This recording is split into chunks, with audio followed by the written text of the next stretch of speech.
saya ke profil. Iya. Ini bagian dari akhir. Iya. Pak Ketua bisa cerita dong tentang profil Pak Ketua, mungkin mulai dari masa kecil, success story lah. Ya, saya ini dibesarkan di keluarga petani di jauh di kampung sana ya. Di mana itu Pak? Di Ngawi, Jawa Timur. Ngawi, Jawa Timur. Ya, Madiun. baru melintas kemarin perbatasan antara Solo dengan ya, itu kan Iya. daerah pertanian Iya. memang. Saya dibelokkan ke keluarga sentra padi. Ya, Kemarin sentra padi. Menguning, Maka ya, memang ya. sampai sekarang ya hobi saya bertani, berkebun. Nah, makanya itu waktu kemarin itu mering kerbau.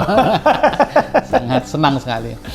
Nah, kemudian kami diberikan kesempatan untuk bisa belajar di sekolah dasar, kemudian di SMP, kemudian SMA, termasuk SMA lumayan lah agak favorit itu. Dan kemudian SMA apa itu? SMA 2 Ngawi. Oke.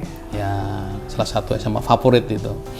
Nah, kemudian kami diberikan kesempatan untuk bisa kuliah di Jogja, daftar di UGM tidak diterima, salah satu swasta yang dianggap terbaik lah waktu itu ya, UII Yogyakarta. Universitas Islam Indonesia. Yogyakarta. Nah, kemudian saya di Ring Road ya? Ring Road ya, Iya. Condong Catur, Fakultas Ekonomi di situ.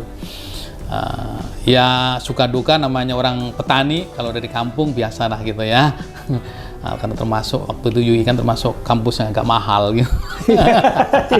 Waktu zaman itu. Nah, jadi terbiasa kehidupan seperti itu. Nah, saya aktif di lembaga kemahasiswaan juga, di Senat Mahasiswa, di organisasi ekstra lainnya. Apa itu? Gitu ya. HMI? HMI saya, Oke. HMI, ikut HMI.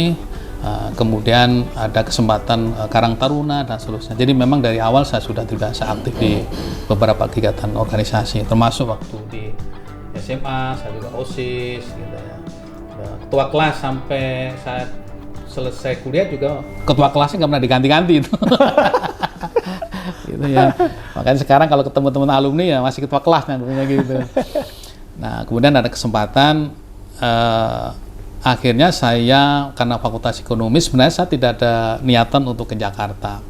Saya pinginnya lebih dekat dengan ini di Jogja atau mungkin di Surabaya, supaya dekat di kampung. Tapi mungkin takdir bentuk lain gitu ya. Akhirnya Lalu saya, siapa yang membawa ke Jakarta? nah itu saudara. Oke. Iya, saudara sampai ke Jakarta tidak boleh pulang. Oh, Iya, sebenarnya iya. pegang ke Jakarta bukan mau cari kerja gitu, karena diajak aja Iya, gitu. iya. Nah, cuma di Jakarta tidak boleh pulang karena masa kamu nggak malu dengan yang itu lulusan begini aja sudah bisa ngasih orang tua. Iya, iya, Ya, saya malu jadinya akhirnya nggak pulang. Saya pertama di Muara Baru, ya, Mas itu tahu persis lah Muara Baru gitu ya. Kemudian di Priok, Iya, dibesarkan di tempat-tempat yang memang secara ini sudah lumayan untuk bisa menggembleng salah gitu. Iya. Kemudian saya kerja di swasta gitu, terus kemudian saya teman-teman diajak untuk ngajar di kampus. Nah, akhirnya yang membawa keberkahan saya ngajar di kampus. Kampus sempat saya jadi kajur, tata usaha, jadi wakil Di dekan. Universitas Pamulang tadi ya? Satyagama dulu. Satyagama. Oh, oke. Universitas Satyagama. Nah, kemudian diminta untuk membantu di Pamulang akreditasi tahun 2010 gitu. Kemudian saya tetap di Universitas Pamulang. Posisi saya sampai sekarang masih tetap di Pamulang, cuma non aktif gitu ya. Karena sudah di KPU. Sudah di KPU gitu. Lalu jalan ke KPU? Nah, jalan KPU itu perjalanan saya di tahun 2024, saya menjadi ketua KPPS di lingkungan rumah gitu ya. Kemudian setelah KPPS 2024, nah kemudian ada Pilkada DKI 2007. Oke. Nah, 2007. Nah, saya diminta untuk daftar salah satu penyelenggara di tingkat kecamatan. Gitu ya. Nah, kemudian diminta jadi ketuanya. Gitu. Nah, 2007 mungkin dianggap bagus, mungkin terus diminta untuk daftar di KPU Kabupaten Kota, berarti Kota Jakarta Barat. Oh, oke. Sebenarnya saya tidak terlalu tertarik karena selama ini tidak pernah ada bayangan menjadi penyelenggara. Iya. Gitu ya. Cuma ketua kami almarhum itu waktu itu di Ketua Jakarta Barat selalu mensupport.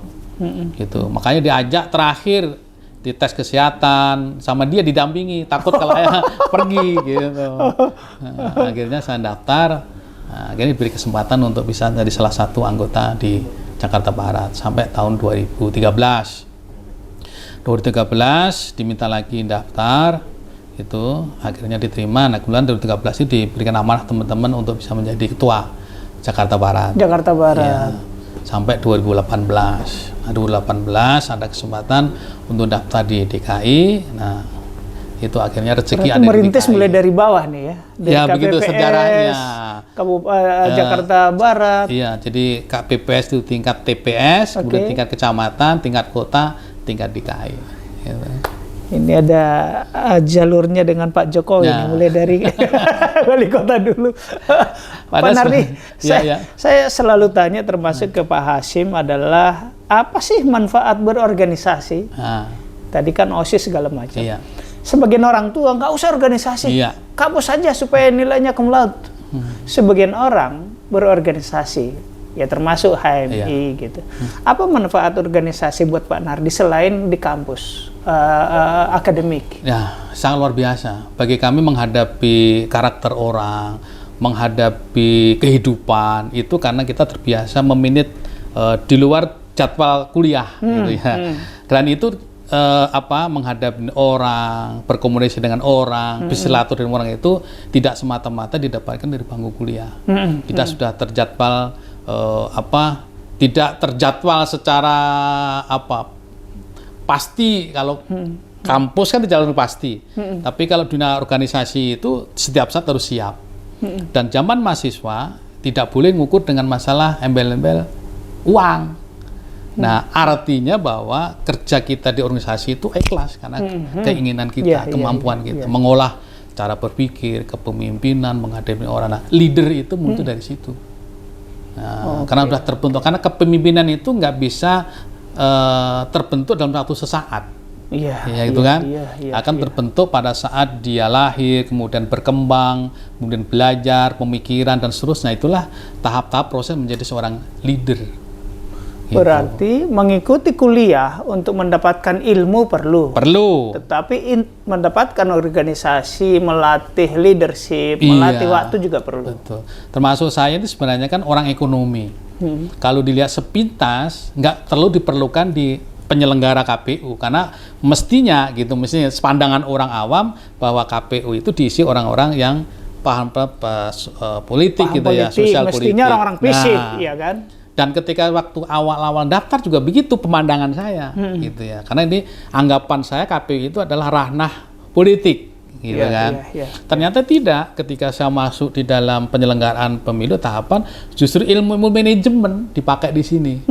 Gitu, bagaimana merencanakan, bagaimana organize, gitu ya, kemudian menggerakkan orang, bagaimana kita akhirnya mengevaluasi, itu kan ilmu-ilmu manajemen. POAK ya. Iya, POAK. Nah, akhirnya saya semakin lama semakin senang gitu, apalagi memang dunia penyelenggaraan ini dunia silaturahmi, semakin banyak tipe-tipe orang yang sangat berbeda latar belakangnya bisa bersatu di KPU, dan ini kawah condor di mukanya gitu. Orang ingin kalau saya nih ya, kalau dulu saya pernah jadi swasta gitu ya, enak target aja.